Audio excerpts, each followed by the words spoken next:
It was a bright, sunny afternoon in a small, quiet neighborhood. The birds were chirping, the grass was green, and everything felt calm. Jake Miller, a guy who lived on Maple Street, thought it was going to be just another normal day. You know, the kind of day where you mow the lawn, sip some cold lemonade, and maybe sit on the porch to watch the world go by. That's what Jake liked: simple, easy days. He wasn't a loud guy or a fancy guy. He was just Jake. He worked hard at his job, came home, and never caused trouble for anyone.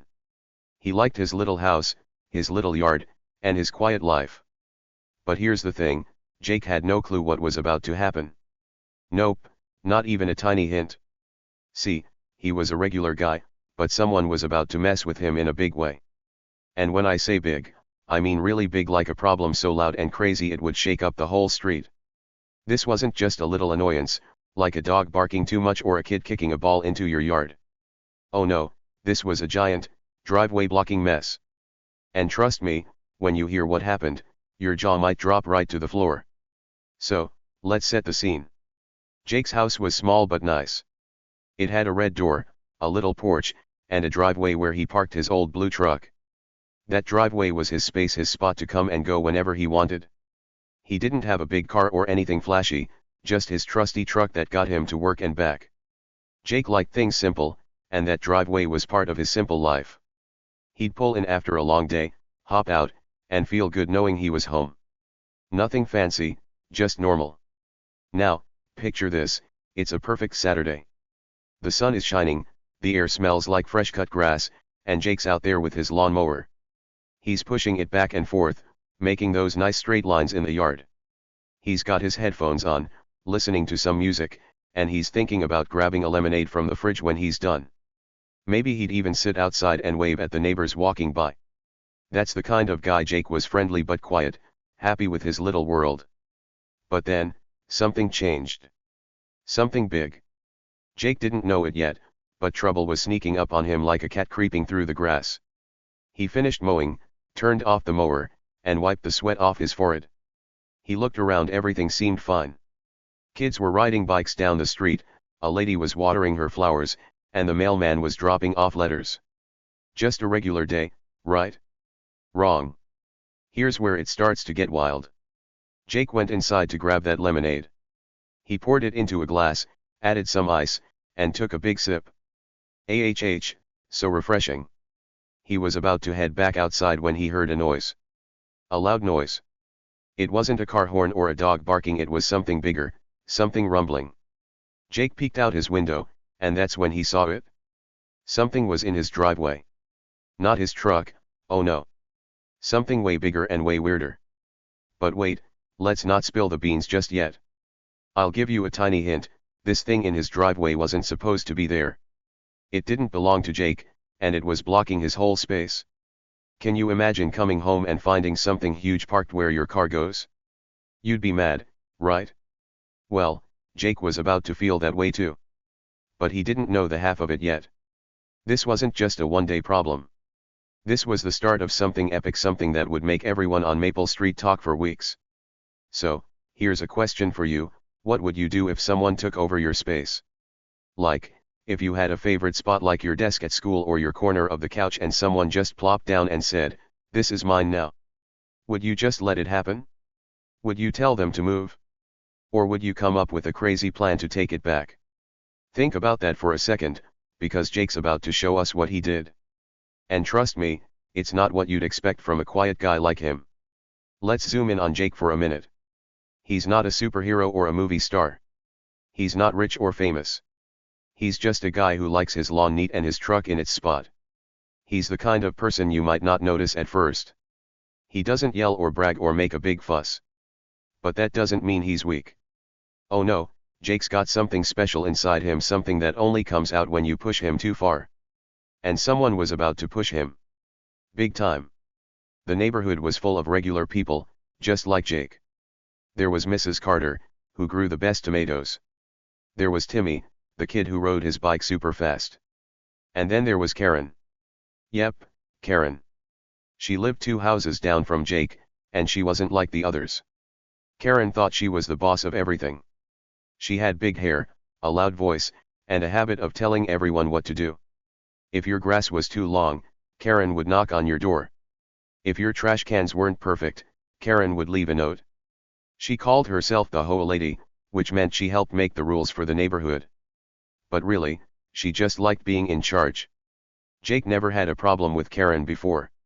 He'd see her walking around, pointing at things, and he'd just nod and keep going. Live and let live, right? But this sunny afternoon was different. Karen had her eye on something that belonged to Jake. And she wasn't going to ask nicely. She was going to take it. So, back to that noise Jake heard. He put down his lemonade and walked to the door. He opened it, stepped onto the porch, and looked at his driveway. His truck was still there, but something else was pulling up. Something loud. Something huge. Jake squinted his eyes, trying to figure it out. Was it a delivery truck? A moving van? Nope. It was way crazier than that. And it was about to park right in his spot. Now, I won't tell you exactly what it was yet. That's the fun part, you've got to stick around to find out. But let's just say this thing was big enough to block Jake's whole driveway. He couldn't get his truck out. He couldn't even walk around it. It was like a giant wall had dropped out of nowhere. And who was behind it? You guessed it, Karen. Jake stood there, lemonade still in his hand, watching this mess unfold. He didn't yell or run outside yet. He just stared. His brain was spinning. What was happening? Why was this in his driveway? And what was he going to do about it? Most people would get mad right away. They'd shout or call someone for help. But Jake? He stayed calm. Too calm, maybe. Like the kind of calm you get before a storm hits. So, here's the deal, Jake's normal day was gone. Poof. This wasn't about mowing the lawn or sipping lemonade anymore. This was war, a quiet, sneaky war that Jake didn't start but was definitely going to finish. And trust me, what he did next. It's so wild, so awesome, that you'll wish you'd thought of it yourself. Now, let's talk about Karen. Not just any Karen, oh no, this was HOA Karen. She was like the queen of the neighborhood, or at least she thought she was. HOA stands for Homeowners Association, which is a group that makes rules for the people living in a place like Maple Street. Karen loved those rules, but only when they worked for her. She lived 2 houses down from Jake, in a big white house with perfect flowers and a fancy mailbox. She acted like she was the boss of everyone, like she could tell you where to park, how to cut your grass, or even what color your curtains should be. Karen wasn't quiet like Jake.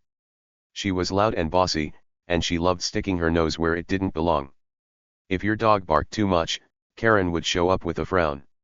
If your trash can was out too long, Karen would write you a note. She walked around with her head held high, like she owned the whole street. And most people? They just let her do it. They didn't want to argue with her because Karen could talk and talk until your ears hurt. So, one day, something crazy happened. Karen got a shiny new RV. An RV is like a big camper, a house on wheels you can drive around. It was huge, with bright silver sides and a loud engine that growled when she turned it on. Karen loved that RV. She'd stand outside and polish it, smiling like it was the best thing ever. But here's the problem, Karen didn't have room in her driveway for it. Her driveway already had 2 cars, and the RV was way too big to fit. Did she ask someone nicely if she could park it somewhere else? Nope. Did she check the rules to see what was okay? Not a chance. Instead, Karen looked around the neighborhood and decided Jake's driveway was the perfect spot. Jake's driveway. The place where he parked his old blue truck every single day. She didn't call him. She didn't knock on his door. She just drove that big, shiny RV right over and parked it there, smack in the middle of Jake's space. Boom. Just like that, Jake couldn't get his truck out. The RV was so wide and long that it blocked everything. Jake couldn't even squeeze by on foot without bumping into it. It was like a giant wall had landed in his yard overnight. And Karen? She didn't even blink. She turned off the engine, hopped out, and walked away like it was no big deal. That first day, Jake saw it and couldn't believe his eyes. He walked outside, still holding his lemonade glass, and stood there staring. His truck was trapped behind this monster RV, and he had no way to move it. He took a deep breath, trying to stay calm, and walked over to Karen's house. He knocked on her door, nice and polite, like he always was.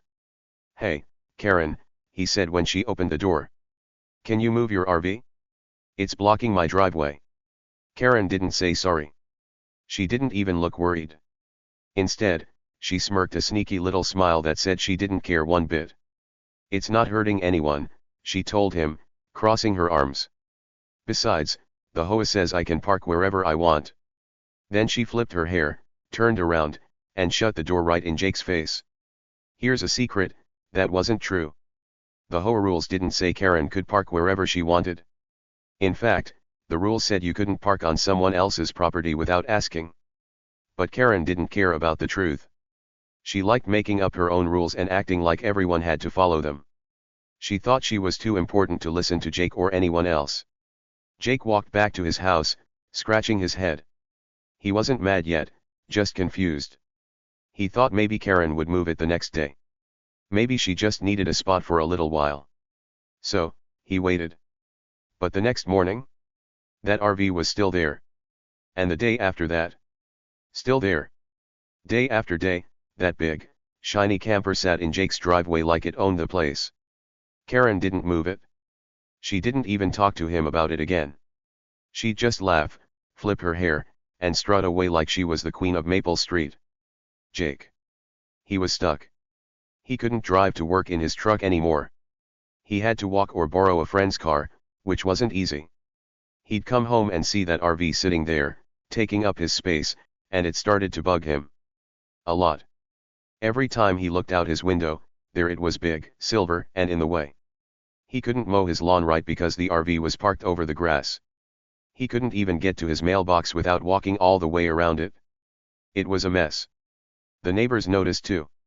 They'd walk by and whisper to each other. "Can you believe Karen did that?" they'd say. "Poor Jake, stuck with that thing in his yard." But nobody said anything to Karen. Why? Because they were scared of her. Karen had a way of making people feel small. If you argued with her, she'd yell or tell the HOA you were breaking some rule. So, everyone just watched and waited, wondering what Jake would do. But here's the thing, Jake wasn't just some pushover. He didn't yell or cry or give up. He stayed quiet, but his brain was working. Every time Karen smirked at him, every time she parked that RV like it was her driveway, Jake got a little more annoyed. He wasn't the kind of guy to start a big fight or make a scene. But he wasn't the kind of guy to let someone walk all over him either. Deep down, he was cooking up a plan, a big one. Karen thought she was so smart, acting like she could do whatever she wanted. She thought Jake was too nice, too quiet, to do anything about it. Big mistake. She didn't know it yet, but Jake was watching her. He was thinking. And he was getting ready to do something so wild, so crazy, that Karen and the whole neighborhood would never forget it. What do you think Jake's going to do? How would you handle a bossy neighbor like Karen? Stick around, because this story's about to get super exciting. Stick around, friends, because Jake's about to show us something epic. What would you do if someone took your space? Let's find out what Jake did together. Karen kept acting like she owned everything. Every day, she'd walk by Jake's house, peek at the RV, and give a little smile like she knew she was getting away with something. She'd wave at the neighbors like nothing was wrong, her big hair bouncing as she strutted down the street. To her, this was all a game, and she was winning. She thought Jake was just a quiet guy who'd let her do whatever she wanted. Boy, was she wrong. Jake wasn't loud or mean, but he wasn't a doormat either. Every time that RV sat there, blocking his truck, he felt a little fire growing inside him.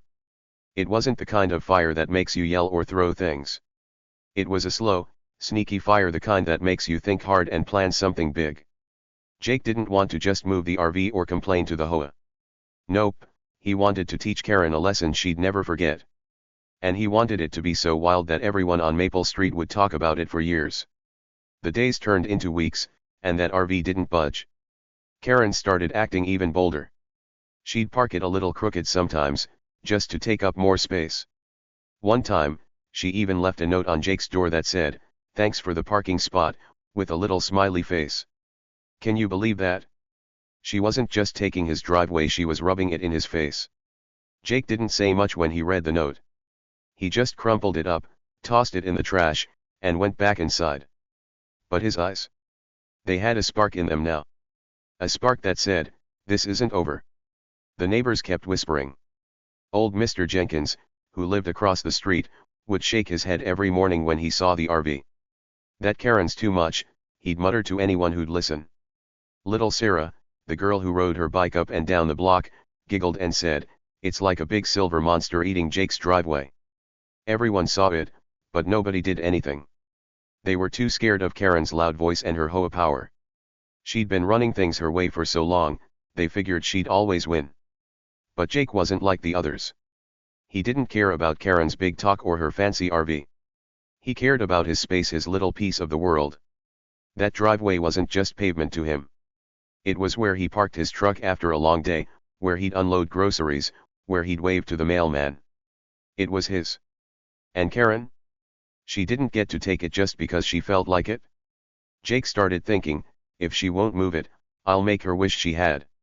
One evening, Jake sat on his porch, sipping his lemonade and staring at that RV. The sun was setting, painting the sky orange and pink, but all he could see was that big, shiny thing ruining his view. He tapped his fingers on the glass, his mind spinning. He could call the HOA, sure, but Karen would just twist the rules like she always did. He could try towing it, but that'd cost money, and Karen would probably call the cops and make a fuss. No, Jake wanted something better. Something that would hit Karen right where it hurt her pride. That's when the idea started to grow. It wasn't a full plan yet, just a tiny seed in his brain. But it made him smile, a real smile, not the polite one he usually wore. He finished his lemonade, stood up, and went inside. The RV could sit there for now. Karen could laugh and strut around for a few more days. Because Jake? He was about to turn this whole thing upside down. The next morning, Karen was at it again. She pulled the RV out for a little joyride, probably to show it off to her friends, then parked it right back in Jake's driveway. She didn't even look at his house as she walked away, humming a happy tune. Jake watched from his window, his jaw tight. He didn't run out or yell. He just watched.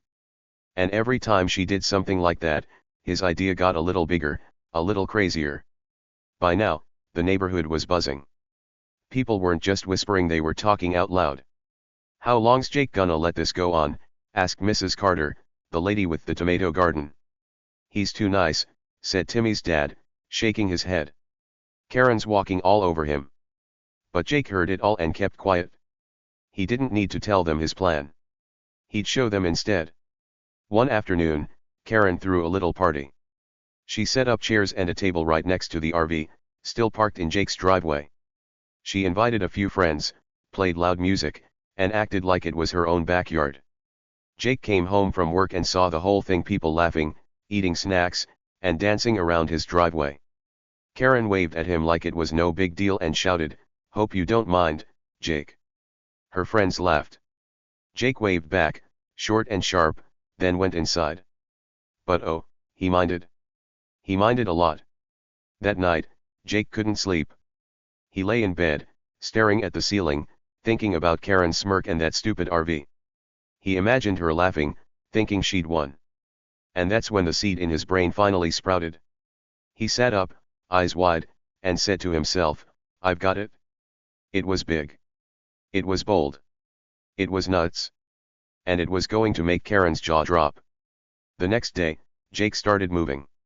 He didn't tell anyone what he was up to, not his buddies at work, not the neighbors, nobody. He made some phone calls, looked up stuff on his computer, and even took a little trip out of town. He came back late, his truck rumbling into the street, and parked it down the block, since you guessed it, the RV was still there. Karen didn't notice a thing. She was too busy bragging to her friends about how she fixed her parking problem. But Jake was done waiting. He'd had enough of Karen's games, enough of her smirks, enough of that RV sitting there like it owned the place. His plan was ready, and it was going to be epic. Picture this, something so wild, so out of the blue, that Karen wouldn't know what hit her. Something that'd make the neighbors cheer and Karen shrink. Something that'd take this little driveway fight and turn it into a legend. What was Jake planning? How do you beat a bossy lady with a big RV? Well, Let's just say Jake wasn't thinking small. He wasn't going to yell or beg or write a letter. Nope, he was going big, bigger than Karen's RV, bigger than her ego, bigger than anything Maple Street had ever seen. And when he pulled it off, oh, it'd be a day nobody would forget. Karen kept strutting, thinking she had Jake beat. She'd park that RV every day, flip her hair, and laugh like she was untouchable. She didn't see the storm coming. She didn't know Jake was about to flip the whole game. The neighbors didn't know either, they just watched, waiting for something to happen. And Jake? He stayed quiet, letting them all wonder. But inside, he was ready to strike. The tension was thick now. Every time Karen walked by, Jake's eyes followed her. Every time that RV sat there, his hands clenched a little tighter. He wasn't just annoyed anymore, he was determined. And Karen, with all her big talk and big RV, had no clue what was about to roll her way. The next week, things got even crazier. Karen started leaving stuff around the RV like she was marking her territory. She'd toss empty soda cans on the ground near Jake's driveway, leave a folding chair leaning against the RV, and once even draped a big beach towel over the side. It was like she was saying, "This is mine now, Jake, and there's nothing you can do." The neighbors saw it and shook their heads, but still, nobody stepped up. They figured Jake would just deal with it, like always. But Jake wasn't dealing with it anymore. He was done. Every little thing Karen did, the cans, the chair, the towel, piled up in his head like bricks. And with every brick, his plan got stronger. He started taking notes, too. He'd sit by his window with a little notebook, writing down every time Karen parked the RV, every snarky thing she said, every time she acted like she owned his space. It wasn't just random scribbles, he was building something, piece by piece. One day, Karen crossed a new line. She had a friend over, and they decided to wash the RV right there in Jake's driveway. They hooked up a hose to Jake's outdoor faucet, sprayed water all over, and laughed like it was a big party. Soap suds ran down the pavement, soaking Jake's grass, and they didn't even clean it up. Jake came home right in the middle of it. He pulled up in his truck parked down the street again and saw them splashing around. Karen waved and shouted, "Hope you like a clean RV, Jake." Her friend giggled. Jake didn't wave back this time. He just stared, his face hard, then walked inside. That was it. The last straw. Jake didn't need any more proof Karen wasn't just rude, she was shameless. She didn't care about rules or respect or anything but herself. And that hose? That was his water she was using. He slammed his door shut, sat down, and opened his notebook. He flipped through the pages, days of RV parking, snarky notes, and now this. He nodded to himself and said, "Time to move." From then on, Jake was a man on a mission. He stopped being the quiet guy who just waved and smiled. He started watching Karen like a hawk. When she pulled the RV in, he'd time it. When she left trash, he'd snap a picture with his phone. When she bragged to her friends, he'd listen from his porch and jot it down. He wasn't just mad, he was smart. Every move Karen made was another piece of his puzzle. The neighbors started to notice Jake acting different. Mrs. Carter saw him with his notebook and asked, "You okay, Jake?" He just smiled and said, "Yep, just keeping track." Mr. Jenkins caught him taking a picture of the RV one morning and chuckled. "Giving up, huh?" he said. Jake shook his head. "Nope. Just getting ready." Nobody knew what he meant, but they could tell something was up. Jake wasn't the same old Jake anymore. Karen didn't notice, though. She was too busy being loud and proud. She'd blast music from the RV sometimes, just to annoy everyone. She'd tell her friends, "Jake doesn't mind, he's such a pushover," and they'd all laugh. She thought she had him figured out, quiet, weak, easy to boss around. But she didn't see the wheels turning in Jake's head. She didn't see him sneaking off to make calls or coming home late with a grin. One day, Jake found something big. He was digging through the HOA rules, those boring papers Karen always twisted, and spotted a line she'd missed. It said, "Clear as day, no vehicles over 20 feet long can park on private property without permission." He grabbed a tape measure, went outside, and checked the RV. Guess what? It was 25 feet long. 5 feet too big. Karen had no idea, but Jake did.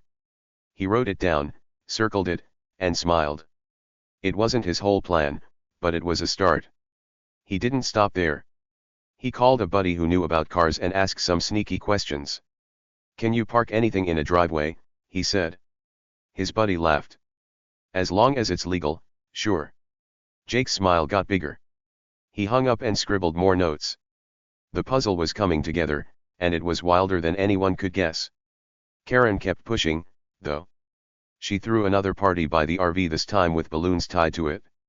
She blasted music so loud Jake's windows rattled. She even shouted, "This is my spot now," for everyone to hear. Jake watched from his porch, notebook in hand, and didn't say a word. But inside, he was buzzing. Every stupid thing she did made his plan sweeter.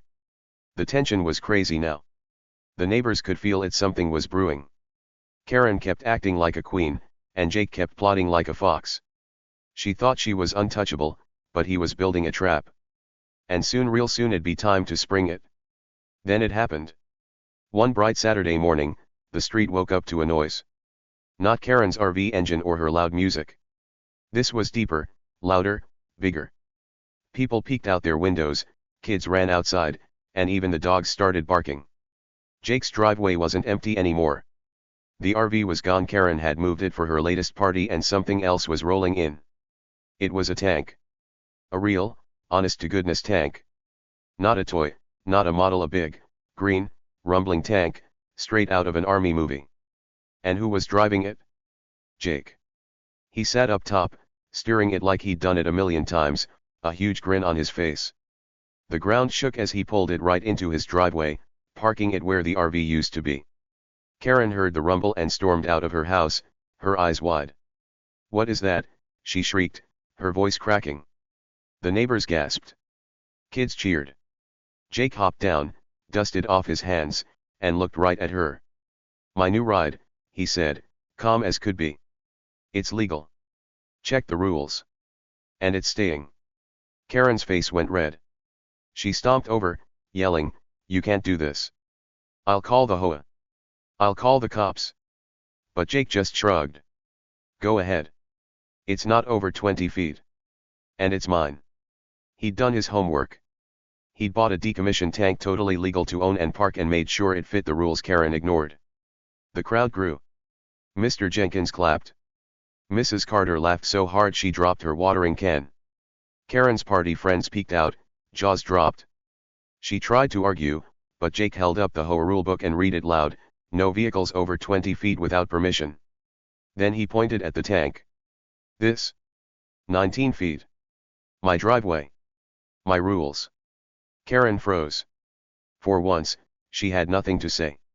The queen of Maple Street was beat, and Jake, quiet, polite Jake, had done it with the tank. "Okay, let's dive into the best part of the story." Karen was super mad when she saw Jake's big green tank parked in his driveway. She didn't know what to do, so she tried everything she could think of to make it go away. First, she started yelling. She stood right there in the street, shouting at Jake so loud that everyone could hear her. "This isn't fair," she screamed. "You can't keep a tank here. I'll make you move it." Her face was all red, and she waved her hands like she was trying to push the tank away with her voice. But Jake? He didn't yell back. He just stood by his tank, calm and quiet, with a tiny smile on his face. Karen didn't stop with yelling, though. She wanted to win so bad that she called the HOA, the people who make rules for the neighborhood. She grabbed her phone and dialed fast. "Come quick," she said. "Jake's got a tank, and it's ruining everything. You have to stop him." She thought the HOA would come and tell Jake he was wrong. She paced back and forth, waiting, sure she'd get her way like always. She even smirked a little, thinking she was the boss. While Karen was busy, Jake didn't look scared at all. He knew he was right. He'd read the rules super carefully before he got the tank. He made sure it was okay to park it in his driveway. That's why he stayed so calm. He had the rules on his side, and Karen didn't even know it yet. Pretty soon, a car pulled up. It was Mr. Thompson, the HOA president. He was a serious guy with a clipboard and glasses. Karen ran over to him, talking super fast. "Look at that tank," she said, pointing at Jake's driveway. "He can't have it here. Tell him to get rid of it." She crossed her arms and waited, thinking Mr. Thompson would agree with her right away. But Mr. Thompson didn't say anything yet. He walked over to the tank, looked at it, and rubbed his chin like he was thinking hard. Jake stepped up, nice and polite. "Hi, Mr. Thompson," he said. "I checked the rules. It says no vehicles over 20 feet long can park without permission. My tank is 19 feet. And this is my driveway. So, it's okay, right?"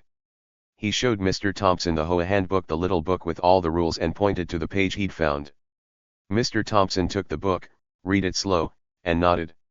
Then he shrugged and said, "He's right, Karen. No rule against tanks. It's fine." Karen's eyes got huge. "What?" she yelled. "That's not right. It's a tank. You can't let him keep it." She stomped her foot, but Mr. Thompson didn't change his mind. He gave the book back to Jake and said, "All good here." Then he got in his car and drove off. Karen just stood there, her mouth open, not knowing what to say. But Karen wasn't ready to give up. She tried one more thing. "I'll sue you," she shouted at Jake. That means she'd take him to court and fight him with a lawyer. "You'll be sorry," she said, shaking her fist. Then she turned and marched back to her house, slamming the door loud. The neighbors watched, whispering to each other. "She's really mad now," said Mrs. Carter from next door. "I bet she'll try something else," said Timmy's dad. But Jake didn't look worried. He knew the tank was his, and the rule said it could stay. From that day on, Karen's big bossy days were over. She didn't have any more tricks to play. She tried yelling, didn't work. She tried the HOA, didn't work. She even tried threatening to sue, but everyone knew she couldn't win. So, finally, she gave up. She went outside, got in her shiny RV, and moved it back to her own driveway where it belonged. She didn't say much, just muttered under her breath, grumbling about Jake and his tank. But she didn't fight anymore. She was done. The neighbors? They loved it. Every time Jake started up that tank, vroom, vroom, they'd cheer. Kids like Sarah would run out and clap. "Yay, Jake," they'd shout. Old Mr. Jenkins would wave from his porch and smile big. Even Mrs. Carter, who was usually quiet, laughed and said, "Good job, Jake." Everyone was happy because Jake didn't just win, he took back his space. That driveway was his again, and nobody could take it away. Jake didn't stop there, though. Sometimes, he'd take the tank for a little spin around the block, just for fun. The big green tank would rumble down the street, and people would come outside to watch. It was like a show. The kids thought it was the coolest thing ever, and the grown-ups couldn't believe Jake had really done it. He didn't just beat Karen, he showed everyone who really ruled the street. And it wasn't her anymore, it was him. Karen stayed quiet after that. She didn't strut around like a queen or tell people what to do. She kept her RV in her own yard and stopped bothering Jake. Sometimes, she'd peek out her window and glare at the tank, but she didn't say anything. Her days of being the big boss were gone, and Jake's tank made sure of it. So, Jake won. He didn't just get his driveway back, he showed everyone that he wasn't someone to mess with. He stayed nice and quiet, like always, but now people knew he was strong too. The tank sat there in his driveway, big and green, like a guard keeping his space safe. And every time he looked at it, he'd smile, knowing he'd done something awesome. The neighborhood was happier now. No more Karen drama, no more fights about parking. Just Jake, his tank, and a street full of friends who cheered for him. He didn't just win a little fight, he showed everyone what happens when you stand up for what's yours. And that's the best kind of win. Here's something cool to think about: sometimes the loudest people, like Karen, think they can boss everyone around. They yell and act big, sure they'll win.